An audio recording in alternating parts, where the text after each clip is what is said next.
प्रयागराज में जहां अबू बकर मस्जिद के इमाम को मिली जान से मारने की धमकी, इमाम ने करेली थाने में मामला कराया दर्ज। बता दें, प्रॉपर्टी डीलर राशिद फरीदी ने जहां अबू बकर मस्जिद के इमाम फ़खरुल हसन काशमी को जान से मारने की धमकी दी है, जिस पर उन्होंने करेली थाने में एफआईआर दर्ज कराई है। बता दें, मौलाना का आरोप है कि जहां उन्हें अटाले कांड में पहले भी और कई मामलों में फंसाने की लगातार राशिद फरीदी कोशिश कर रहे हैं, जिसका ऑडियो भी सामने आया है। और साथ ही ऑडियो में ये भी कहा कि उसको महिला के द्वारा केस में उसी के क्षेत्र में फंसवाऊंगा और कई अन्य मामलों के लिए फंसाने की कोशिश की जा रही, जिसके बाद करेली थाने में इमाम ने मामला दर्ज कराया है। मस्जिद के पीछे की ज़मीन को बेचने को लेकर ये विवाद हुआ था, जिसका मौलाना ने इस विरोध किया था। ऐसे में क्या कुछ कहना है मस्जिद के इमाम का इस पूरे मामले पर, आइए सुनाते हैं आपको। किस तरह से इमाम को प्रॉपर्टी डीलर राशिद फरीदी के द्वारा फंसाने की जा रही कोशिश। ये पुराना 1 साल मामला है, पिछले साल सितंबर का ही है। वो मस्जिद के पीछे की बिल्डिंग वो बेचना चाह रहे थे किसी से, तो चूँकि मैं मस्जिद में इमामत के साथ साथ मैनेजमेंट को भी देखता हूँ, मैंने मना किया। क्या बात है? कह रहे कि आपके मुतवल्ली, तो उसके तहत मैंने उनको रोका, मना किया। तो वो मना करने की वजह से वो मुझे धमकी देने लगे, बार बार मारने की जान से। वो पुरानी बात हो गई, उसकी रिकॉर्डिंग भी सबके पास है। तो उसके तहत एफआईआर हुआ, वो जेल गए। जेल से आने के बाद उन्होंने पूरी तरह से कोशिश पहले ये की, जो अटाला कांड हुआ उसमें मुझको फंसाने की और उसके उन्होंने जगह जगह एप्लीकेशन भी दिया मेरे ख़िलाफ़, और उस एप्लीकेशन के तहत मेरे पास जांच भी आई। एलआई वाले जांच के लिए आए थे, इन सारी चीज़ों को पूछा मुझसे। बहरहाल उन्हें कामयाबी इसमें नहीं मिली। तो अभी एक ऑडियो जो सबूत के तौर पे मेरे पास मौजूद है, उस ऑडियो में इन्होंने मेरे ख़िलाफ़ मुझको फंसाने के लिए गलत मुकद्दमात में, नाजायज़ मुकद्दमात में फंसाने के लिए सारी साजिश इन्होंने रची है, जिसमें शुरू और आखिर में ख़ुलासे के तौर पर यह है कि पहले इन्होंने कहा है कि जब ये हंडिया जाएंगे तो किसी औरत से इन्होंने जो है सेट किया है, उसको बाकायदा ये कहा है कि मैं हर महीने उसको पैसा भेजता हूँ। जिस दिन ये हंडिया पहुँचे तो उसने कहा है कि बस बता देना, मैं इल्ज़ाम लगा दूँगी, यानी गंदे काम का। राशिद फरीदी ने कहा है, पास्को का।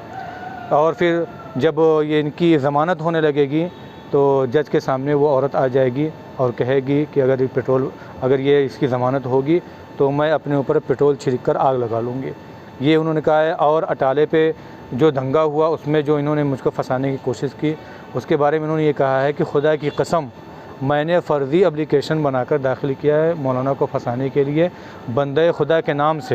इन्होंने इन सारी चीज़ों को कहा। और जब तक मेरी ज़िंदगी रहेगी मेरा टारगेट ये रहेगा कि मैं इनको फंसाने की कोशिश करूँगा। जेल का, नैनी जेल का 18 नंबर गेट क्रॉस करवाऊँगा। और भी उस ऑडियो में बहुत सारी चीज़ें हैं जो मुझको फंसाने के लिए साजिश रची गई है। मैंने उस ऑडियो को वायरल भी कर दिया है। तो ये सारी चीज़ें हैं।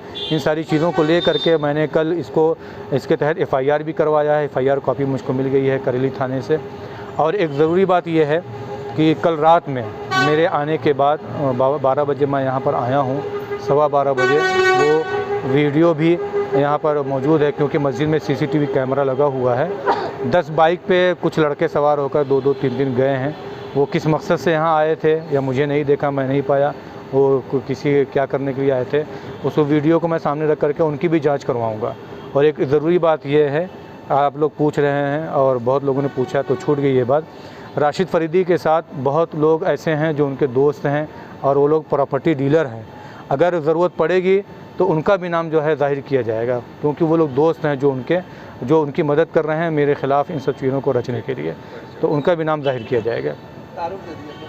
मैं फ़खरुल हसन कासमी, मैं इसी मस्जिद में, अबू बकर मस्जिद में इमाम हूँ 6 साल से, और लोग मुझे जानते हैं, यहाँ पर मेरा काम भी जानते हैं क्या कर रहा हूँ। और मैं हंडिया नवासी हूँ, हंडिया का रहने वाला हूँ मैं। मेरे फादर का नाम मोहम्मद रईस खान है।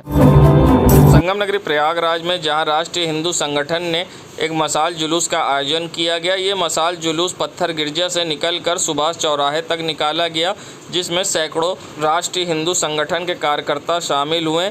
जहां झारखंड की बेटी अंकिता को न्याय दिलाने की मांग की तो वहीं तेलंगाना और झारखंड के सरकार का इस मौके पर राष्ट्रीय हिंदू संगठन के लोगों ने पुतला भी जलाया। टी राजा को रिहा करने की मांग की तो अंकिता के कातिल फांसी देने की मांग की। ऐसे में यहाँ लोगों ने जमकर नारेबाजी की और विरोध जताया। ऐसे में राष्ट्रीय हिंदू संगठन की महिलाएं और पुरुष कार्यकर्ता धरने और मशाल जुलूस में शामिल हुए। राष्ट्रीय हिंदू संगठन के प्रयागराज के समस्त कार्यकर्ताओं ने अंकिता सिंह जिसकी हत्या कर दी गई उसको न्याय दिलाने के लिए और राजा सिंह जिसकी अवैध गिरफ्तारी कर ली गई उनको रिहा करवाने के लिए आज राष्ट्रीय हिंदू संगठन के कार्यकर्ताओं ने एक आक्रोश मशाल यात्रा का आयोजन किया और साथ ही साथ झारखंड और तेलंगाना सरकार का एक सम्मिलित पुतला फूंक करके उनको ये चेतावनी दी कि यदि बहन अंकिता को न्याय नहीं मिला और राजा सिंह को रिहा नहीं किया गया तो राष्ट्रीय हिंदू संगठन मैदान में उतरेगा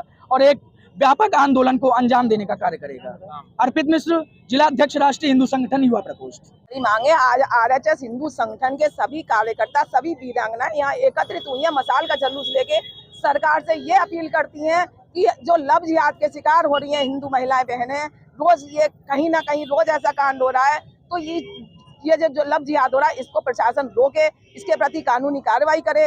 अंकिता बहन की जो आखिरी इच्छा थी कि मैं जिस तरह उसने मुझे जिंदा जलाया है मेरे कातिल को भी उसी तरह वो जिंदा जलाया जाए, उसकी इच्छा पूरी की जाए और हमारी प्रशासन इसके लिए जागरूक हो जिससे कि आगे हमारी कोई हिंदू बहन महिला इस तरह की लव जिहाद का शिकार ना हो।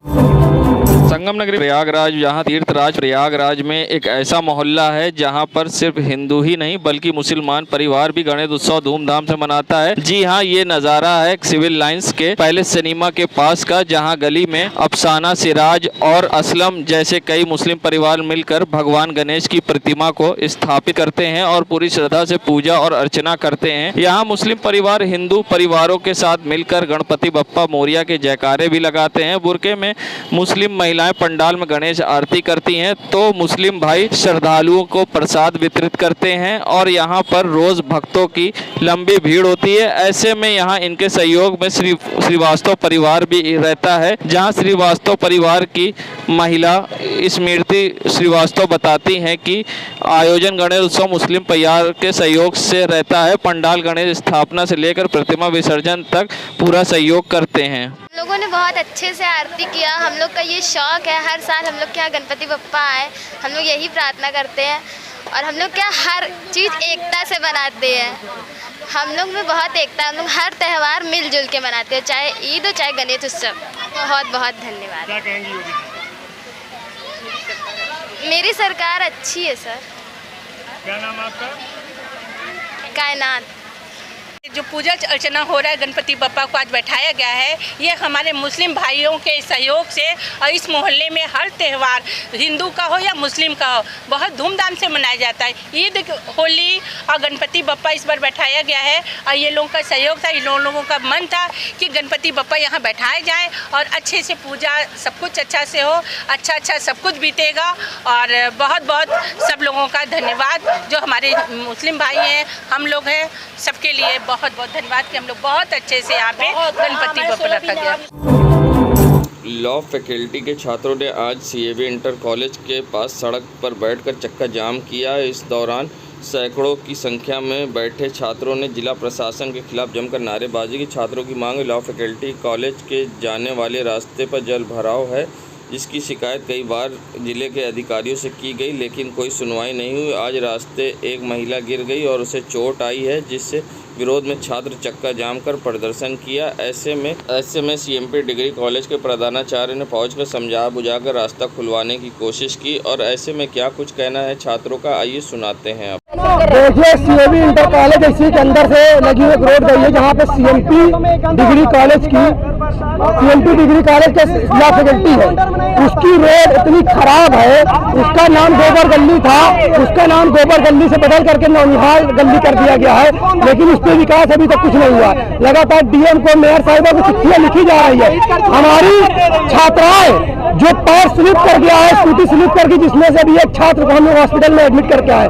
रोज डेली 4 छात्र छात्राएं गिर रहे हैं, पैर टूट रहे, हाथ टूट रहा है, कपड़े गंदे। लेकिन यहाँ विकास प्राधिकरण हो, मेयर हो, पीएम साहिबा को वो गली नहीं दिखाई दे रही है। वहाँ पे लाख स्टूडेंट पढ़ते हैं सर, लेकिन ये लोग सिर्फ और सिर्फ मेयर साहिबा भी सिर्फ और सिर्फ जो है बैनरों पर स्वच्छता का जो है जुमला फेंक रही है। मेयर साहिबा का भी जमीनी स्तर पर कोई काम नहीं है। हमारी मांग है कि तत्काल प्रभाव से CMT लॉ फैकल्टी की रोड है उसको तत्काल प्रभाव से बनाया जाए और उसमें जो गंदगी है उसको निकाल बाहर फेंका जाए, क्योंकि वहाँ पर शैक्षणिक संस्थान है, वो कोई शैक्षणिक संस्थान से शिक्षा की मंदिर में व्यवस्था नहीं चाहिए। मोहम्मद नसीम अंसारी, छात्र नेता, इलाहाबाद केंद्रीय विश्वविद्यालय, प्रयागराज।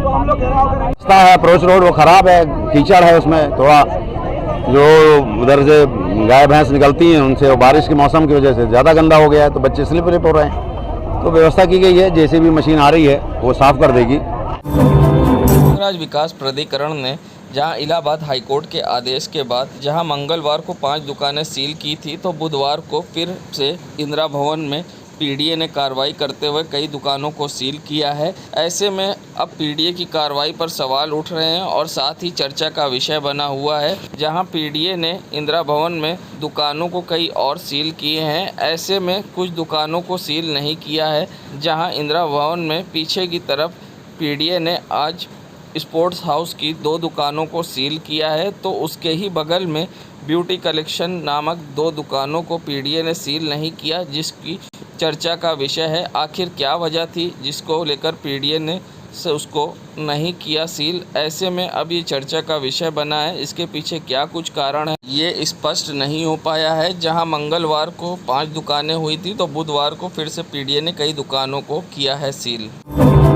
संगम नगरी प्रयागराज, जहां समाज सेवी सलामतुल्लाह व सपा नेता ने आज बाढ़ राहत शिविर पहुंचकर जहां लोगों को राहत सामग्री बांटी है, साथ ही खाने पीने का सामान व पानी भी लोगों को बांटा। बता दें, हाजी सलामतुल्लाह ने बाढ़ पीड़ितों को लगातार मदद करते आ रहे हैं। ऐसे में आज वो बाढ़ राहत शिविर पहुंचे थे, जहां पर उन्होंने बड़े व बच्चों को खाने पीने का सामान व पानी की बोतल बांटी है। बता दें, हाजी सलामतुल्लाह अपने क्षेत्र में समाज सेवी भी हैं और सपा नेता भी हैं। अक्सर वो लोगों की मदद में जुटे रहते हैं। इसी कड़ी में आज वो सहारा पब्लिक स्कूल व अन्य बाढ़ क्षेत्र शिविर के जगह पर पहुंचे और उन्होंने यहां पर लोगों का हालचाल जाना और समस्या से जूझ रहे लोगों को खाने पीने का सामान व पानी की बोतलें बांटी। इस मौके पर हाजी सलामतुल्लाह के संग कई समाज सेवी युवक भी मौजूद रहे, जिन्होंने खाने पीने का सामान बांटा।